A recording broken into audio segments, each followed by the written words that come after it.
Hello and welcome back. मराठीतून English या चॅनलवरती आपल्या सर्वांचं स्वागत. इंग्रजीमध्ये सगळ्यात अडचणीत टाकणारा किंवा बुचकळ्यात टाकणारा टॉपिक कोणता असेल तर फ्रेझल वर्ब्स. याला कारण आहे, कारण फ्रेझल वर्बमध्ये एक प्रेपोजिशन बदललं की त्या पूर्ण फ्रेजचा अर्थ बदलतो आणि त्याचा अर्थ वेगळा होतो. इंग्रजीमध्ये असे भरपूर फ्रेझल वर्ब्स आहेत. ते लक्षात कसे ठेवायचे, तर ते नीट लक्षात ठेवायचे हाच एकमेव त्याच्यावरती उपाय आहे. फ्रेझल वर्बची एकूण संख्या आणि त्याचा उपयोग हे लक्षात घेऊन या चॅनलवरती आजपासून मी एक फ्रेझल वर्बची सिरीज चालू करत आहे. त्या सिरीजमधला पहिला एपिसोड आज आपण सुरू करत आहोत. या पहिल्या एपिसोडमध्ये आपण जाणून घेऊया की फ्रेझल वर्ब म्हणजे काय. अगदी सोप्या भाषेत मी समजून सांगते तुम्हाला.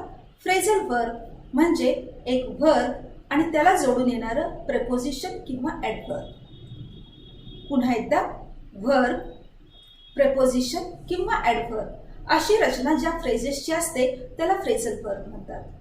एक उदाहरण घेऊया आपण साधं, म्हणजे तुम्हाला लगेच लक्षात येईल. लुक हे क्रियापद घेतलं. Look for means to search for, शोध घेणे या अर्थाने. Look after means to take care of, म्हणजे ची काळजी घेणे. Look into means to investigate, ज्यामध्ये लक्ष घालणे. Look upon means to consider, मानणे. Look down upon means to insult, अपमान करणे. Look forward to means to expect, अपेक्षित असणे. आता तुमच्या लक्षात आलं असेल की फक्त लुक हे क्रियापद घेतलं आणि त्याच्यानंतरचे प्रेपोजिशन्स आपण बदलत गेलो. प्रत्येक प्रेपोजिशन बदललं की आपल्याला एक नवी फ्रेज नव्या अर्थासह मिळाली. पण लुक फॉर आणि लुक इन टू या दोन फ्रेजेसच्या अर्थामध्ये इतका फरक आहे की त्याचे मूळ अर्थ आपल्याला जर नीट माहीत नसतील तर हे फ्रेजेस ज्या वाक्यामध्ये वापरलेले आहेत, ज्या संदर्भात वापरलेले आहेत, ते आपल्याला कधीच लक्षात येणार नाही, त्याचा अर्थ आपल्याला नीट लागणार नाही. म्हणून हे फ्रेझल वर्ब्स लक्षात ठेवणे, त्याचे अर्थ लक्षात ठेवणे हा एकच पर्याय आपल्यासमोर उरतो. प्रत्येक लेसनमध्ये आपण 4 ते 5 इतक्याच फ्रेझल वर्बचा अभ्यास करणार आहोत, म्हणजे आपल्याला लक्षात ठेवायला आणि त्याचा वाक्यात उपयोग करायला जास्त सोपं जाईल. तर सुरू करूया पहिला एपिसोड. या एपिसोडमध्ये 4 फ्रेझल वर्ब्सचा आपण अभ्यास करणार आहोत. The first one, carry on. Carry on means to continue some work. एखादे काम पुढे कंटिन्यू करणे, सुरू ठेवणे. For example, carry on with your work though I am not in the office. मी जरी ऑफिसमध्ये नसले तरी तुम्ही तुमचे काम चालू ठेवा. Second phrase, carry out means to perform a task, to complete a task. एखादे काम पूर्ण करणे. For example, the officer has to carry out the orders given by his seniors. आपल्या वरिष्ठांनी दिलेल्या ऑर्डर्स पूर्ण करणे हे ऑफिसरचे काम आहे. आता ऑन आणि आउट हे प्रेपोजिशन्स आपण तसेच ठेवूया आणि कॅरीच्या ऐवजी पास हे क्रियापद वापरूया इथे.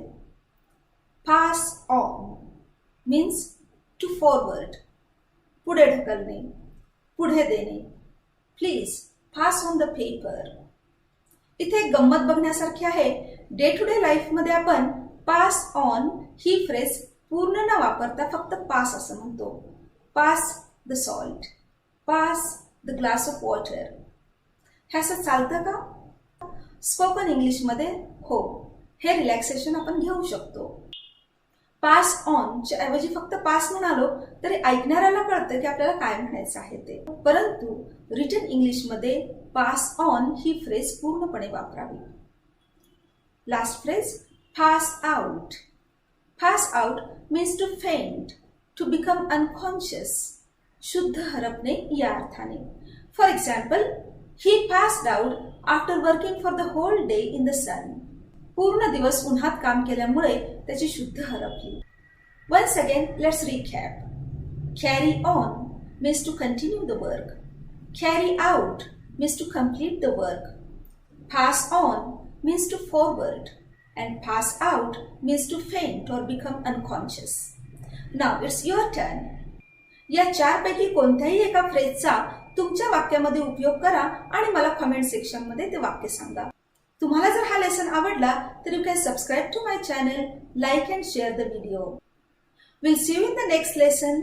Till then, keep watching, keep learning. Bye for now.